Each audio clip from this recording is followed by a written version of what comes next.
ये क्या? आचमन करते हुए साक्षात भगवान को भक्त ने पीछे से धक्का देकर कुंड में क्यों डुबा दिया? जानने के लिए सुनिए ये अद्भुत कथा। गोवर्धन में हमारे श्रीनाथ जी के एक परम सखा थे, गोविंद दास जी।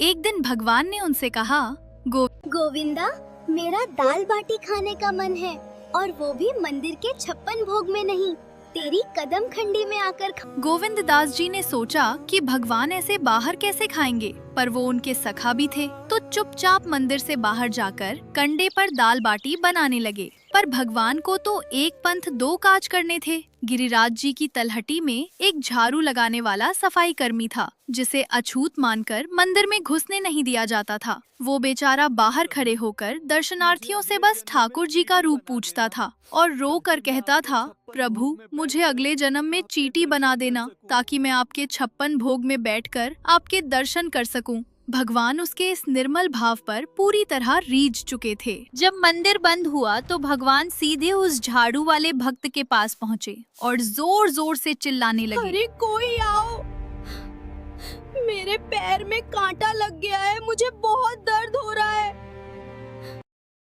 उस भक्त ने ऊपर देखा तो साक्षात वैजयंती माला और मकराकृत कुंडल पहने ठाकुर जी एक पैर पकड़े कूद रहे थे। भगवान ने उसे ऊपर बुलाया। भक्त डर रहा था कि गोसाई जी मारेंगे, पर भगवान बोले, ये नियम बाहर वालों के लिए है, तू ऊपर आ। सोचिए, जिन चरण कमलों के लिए साक्षात लक्ष्मी जी लालायित रहती हैं, वो चरण भगवान ने एक अछूत की गोद में रख दिए। जब हाथ से कांटा नहीं निकला तो ठाकुर जी बोले, मेरे पैर को अपने मुंह के पास ले जा और दांतों से खींच कर निकाल।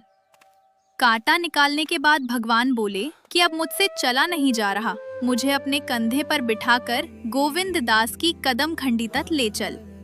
वो भक्त उन्हें कंधे पर बिठाकर वहां तक छोड़ आया। इधर गोविंद दास जी ने बाटी परोसी। ठाकुर जी इतनी फुर्ती और भूख से खाने लगे कि एक बाटी खुद खाते और दूसरी बाटी चुपके से अपनी पीताम्बरी में छुपा लेते। खाते खाते पीताम्बरी इतनी फूल गई कि गोविंद दास जी ने पकड़ लिया।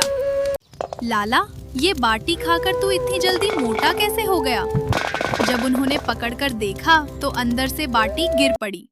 भगवान वो बाटी उसी झाड़ू वाले सखा के लिए चुराकर ले जा रहे थे। सुनो दोस्तों, अगर आपको ये कहानी अभी तक पसंद आ रही है तो आप सब्सक्राइब कर लीजिए। हाँ, कर लीजिए, आपसे ही कह रहा हूँ। कर लिया? अब आगे बढ़ते हैं। बाहर जाकर जब गोविंद दास जी ने देखा कि वो अछूत भक्त पेड़ के पीछे बैठा है, तो वो समझ गए कि भगवान उसके कंधे पर बैठकर आए हैं। गोविंद दास जी भीतर से तो भगवान के प्रेम पर गदगद हो गए, पर बाहर से बहुत गुस्सा दिखाने लगे। वो बोले, स्वयं आपने वेद पुराणों में शुद्धता और पवित्रता के इतने नियम ठाकुर जी मुस्कुराए। अरे वो नियम तो मानवों के लिए हैं। हम तो भगवान हैं, हम थोड़ी मानेंगे। गोविंद दास जी कहाँ मानने वाले थे। वो भगवान को जबरदस्ती गोविंद कुंड के पास ले गए और बोले, चुपचाप चलो और आचमन करके शुद्धि करो, तभी मंदिर जाना। ठाकुर जी बेचारे चुपचाप हाथ में जल लेकर मंत्र पढ़ने लगे। अपवित्र पवित्रो वा सर्वाबस्तान। भगवान ऊपर से नीचे तक खुद को पवित्र कर ही रहे थे कि तभी एक भयंकर लीला हुई। गोविंद दास जी चुपके से पीछे गए और भगवान की पीठ पर एक जोरदार धक्का दे दिया। छपाक! साक्षात ब्रह्मांड के राजा त्रिलोकीनाथ पूरे के पूरे कुंड के पानी में डूब गए। ठाकुर जी पानी से पूरी तरह भीगकर बाहर निकले और झुंझलाते हुए बोले, मैं तेरी शिकायत करूंगा, तू मेरे साथ ऐसा करता है। जाओ, कर दो शिकायत। मैं भी सबको बता दूंगा कि तुम कौन कौन के कंधे पे चढ़कर घूमते हो। सच है दोस्तों, दुनिया के लिए भगवान धर्म और शास्त्रों के नियमों में बंधे हैं, लेकिन अपने सच्चे भक्त के प्रेम के आगे भगवान खुद अपने ही बनाए सारे नियम तोड़ देते हैं। प्रेम से बोलिए,